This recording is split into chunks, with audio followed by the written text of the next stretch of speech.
So good news mga Lodi, inactivate ulit ng Nexus yung kanilang testnet sa mga 2.1 million users. Alam ko kasali ka doon. Okay. So nung una, wala yan. Nag-close nila pero ngayon binalik nila ulit kasi malapit na ang kanilang mainnet launch. Di ko alam kung anong reason bakit nila inactivate. Pero ibalik nyo ulit, i-claim nyo ulit kasi nga pwede nyo nang makuha yung mga reward na paunti-unti. Yung mga reward nyo makikita nyo dun sa previews. Check nyo yung reward, makikita nyo dun sa previews. Check natin na ito. So ito mga Lodi, nag-claim lang ako ng reward. Ayan. Tapos punta kayo dito sa may yan. I-activate nyo ganyan. So dito nyo makikita yung reward. Ayan.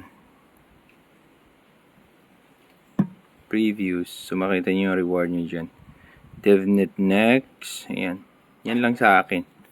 Okay, so pag check yung reward, balik kayo dito, turn on nyo lang. Ganyan, antayin natin kung ano update nila. Siyempre, dapat connected yung wallet nyo din.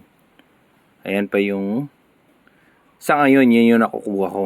Okay, kasi nga makita mo naman yung previous reward mo dito.